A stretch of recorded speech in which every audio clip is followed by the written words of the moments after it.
शाहिद साहब, क्या बनेगा 8 फरवरी को?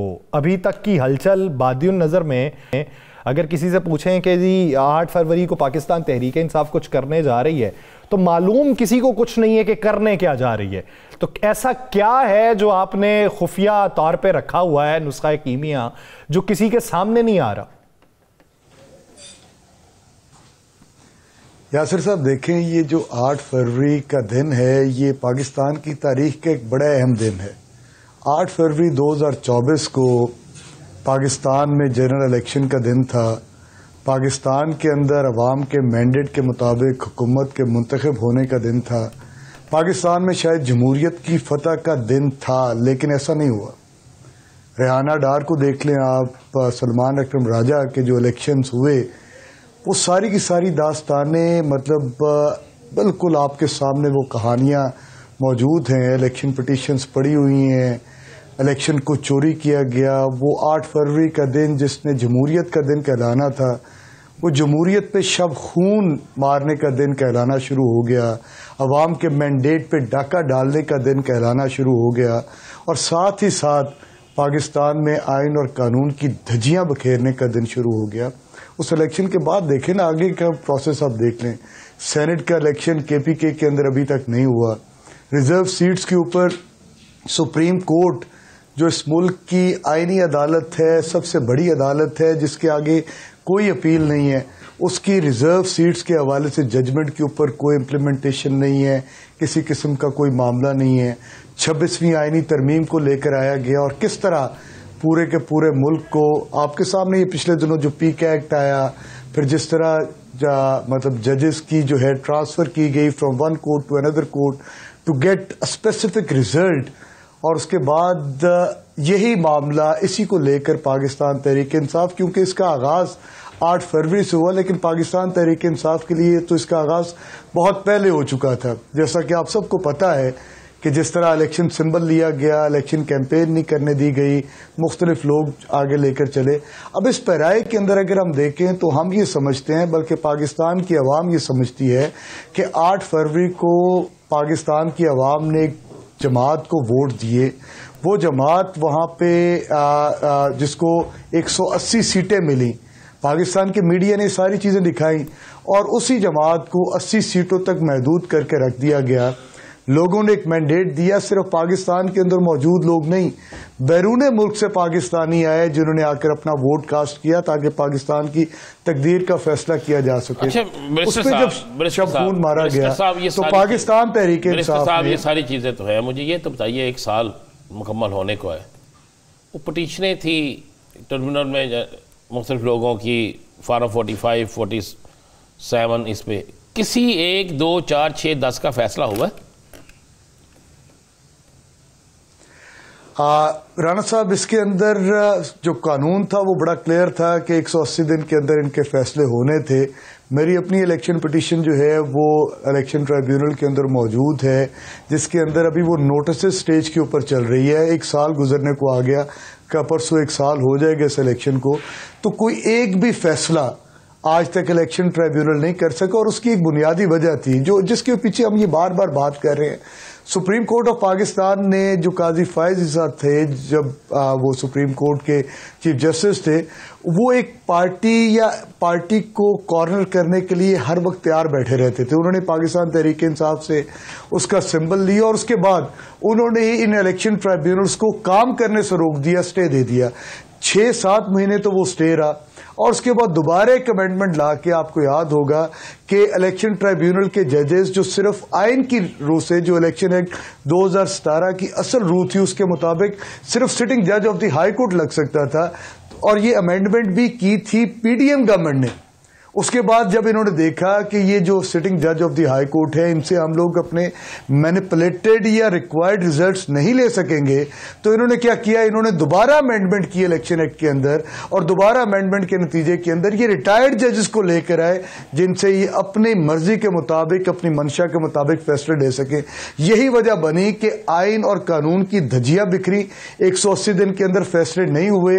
वो इलेक्शन पिटीशंस आज भी वैसी की वैसी ही पड़ी हुई हैं। इलेक्शन मैंडेट लोगों का चोरी हुआ। आज लोग क्यों सरापा एहतजाज हैं? आज पाकिस्तान तहरीक इंसाफ क्यों इसको यौम स्याह के तौर पे मनाना चाहती है? काश के इलेक्शन ट्राइब्यूनल्स फैसले कर चुके होते, काश के ये जो मैंडेट के ऊपर डाका डला था इसको जो है वापस कर दिया गया होता, काश कि ये 26वीं आईनी तरमीम और ये पीके जैसे मामलात ना होते तो पाकिस्तान तहरीक इंसाफ को कोई जरूरत नहीं थी सड़कों पे आने की। आज भी पाकिस्तान तहरीक इंसाफ इस मौक़िफ़ के ऊपर भरपूर तौर पे कायम है कि हम अपना पुरअमन एहतजाज रिकॉर्ड करवाना चाहते हैं। वो जमात अपना पुरअमन एहतजाज रिकॉर्ड करवाना चाहती है जिसने 2.25 करोड़ वोट लिया है। साहब, यही सवाल जो मैंने इब्तिदा में आपसे किया था आज कि सर किस तरीके से एहतजाज करना चाह रहे हैं, उसका ही कोई मंजरनामा रिवील कर दें। यासिर साहब देखें, हमने कोशिश की कि हमें जलसा करने की इजाज़त मिले, लेकिन उसके हवाले से जब हमें डीसी लाहौर ने इजाज़त नहीं दी, हम मीनार पाकिस्तान में जलसा करना चाह रहे थे, हमने हाई कोर्ट का दरवाज़ा खटखटाया। आज हाई कोर्ट में हमारी जो है वो पिटीशन लगी हुई थी जिसके अंदर डीसी लाहौर को ये डायरेक्शन दी गई, बल्कि ऑर्डर दिया गया कि आप आज शाम 5 बजे तक फैसला करें कि आप जलसे की इजाज़त दे रहे हैं या नहीं दे रहे। आज इस टाइम रात के तकरीबन 11 बज रहे हैं और अभी तक डीसी लाहौर ने किसी किस्म का फैसला नहीं किया। और इसकी एक बुनियादी वजह है, वो क्यों फैसला करें? क्योंकि कोई भी अदालत का फैसला तो जो है एग्जीक्यूटिव मान ही नहीं रही। किसी सुप्रीम कोर्ट का फैसला यहां पे माना नहीं जा रहा तो हाई कोर्ट का फैसला कौन मानेगा?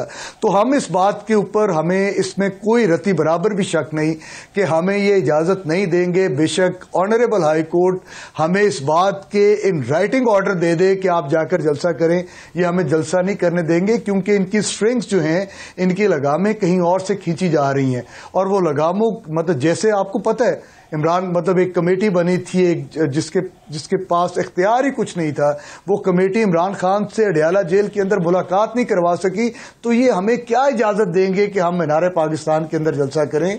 लेकिन हमारा अल्टरनेटिव जो है प्लान मौजूद है। हम लोगों ने अपना एहतजाज रिकॉर्ड करवाना है, भरपूर एहतजाज रिकॉर्ड करवाना है, अवाम की हमायत के साथ रिकॉर्ड करवाना है। हमें जहां मौका मिलेगा हम अपने हलकों के अंदर एहतजाज रिकॉर्ड करवाएंगे, हम अपने जिलों के अंदर रिकॉर्ड करवाएंगे, हम अपने सूबों के अंदर रिकॉर्ड करवाएंगे। बेशक पंजाब के अंदर फस्तायत का एक बाजार गर्म है, आज भी हमारे डेरों के ऊपर पुलिस बैठी है, हमारे वर्कर्स के घरों, वो आपकी हिफाजत के लिए बैठी है, साहब आपकी हिफाजत के लिए बैठी है। लोग तरसते हैं कि उनके घर के बाहर पुलिस पहरा दे, तो आप देखें आप इस नाराज हो रहे हैं। राणा साहब जी हिफाजत सानू नहीं चाहिए, साडे कोल लै जाओ, असी तंग आ गए। हुण जिस वेले साडे घरां दे विच पुलिस आंदी ना राणा साहब, साडे छोटे बच्चे पुछदे ने कि ये बाबा ये पुलिस वाले हैं, ये कानून के रखवाले हैं, ये हमारी तरफ क्यों आए? मैं क्या डिफरेंशिएट करूं, किस तरह बताऊं अपने बच्चों को कि आपका बाप जो है उसने कोई जुर्म नहीं किया? और मैं ये भी नहीं कह सकता कि ये रियासती इदारों के ये जो लोग यहां पे आए बैठे हैं ये लाकानूनियत गर्म कर रहे हैं, ये लोग फस्तायत कर रहे हैं। क्योंकि अगर आज मैं अपने बच्चों को ये बात बताऊंगा कि ये लोग खुद कानून को हाथ में ले रहे हैं, तो शायद कल को मेरे बच्चे बागी ना बन जाए इस रियासत के। अब तो हम सब ने मिलकर इस पाकिस्तान के लिए कुछ करना है जी। और हमने ये इस चीज देखें राणा साहब, मैं एक अर्ज कर रहा हूं ना कि अगर हमें दीवार के साथ लगाया जाएगा और हमारे साथ वो चीजें की जाएंगी, मेरा कसूर कोई नहीं है। मैं सिर्फ मेरा कसूर ये है कि मैं पाकिस्तान में अपने आइन और कानूनी हक के लिए मैं कहता हूं कि जी मैंने जो है सड़कों पर निकलना है। अब मेरे इलेक्शन को आप ले लें, मैं 50,000 वोट लेकर बैठा हूं, मुझे 1079 वोट से हराया गया है। मेरी इलेक्शन पिटीशन पड़ी हुई है इलेक्शन ट्राइब्यूनल के अंदर, जिसके 180 दिन के अंदर फैसला नहीं होता, और मेरे घर में पुलिस लाकर बिठा दी जाती है कि मैं अपनी आवाज भी बुलंद ना करूं, तो फिर मैं क्या करूं? आज हमारे मुल्क के अंदर जिस तरह के हालात हैं, आप बलोचिस्तान के अंदर देखें, आप KPK के अंदर देखें, दहशतगर्दी अपने अरूज पे है। तो हमारे मेरा ख्याल है कि इन जो साहिब इक़्तिदार लोग हैं, इनको सोचना पड़ेगा। इस तरह लोगों के घरों के अंदर पहरे बिठाकर इन पुलिस वालों को रियासती इदारों के लोगों को इस्तेमाल करके आप कैसे रोकेंगे? ये 24 करोड़ अवाम का मुल्क है, 24 करोड़ अवाम को आप ऐसे रोक नहीं सकते। तो मेरी तो आज आपके प्रोग्राम की वसासत से ये दोबारा जो है वो गुजारिश होगी अकाबरीन से कि खुदारा ये रेड्स को रोका जाए। ये लोगों के घरों के अंदर जो है जो आप चादर और चार दीवारी की पामाली करते हैं, खुदा न खास्ता लोगों का इस मुल्क के आइन और कानून पे से कहीं एतबार ना उठ जाए।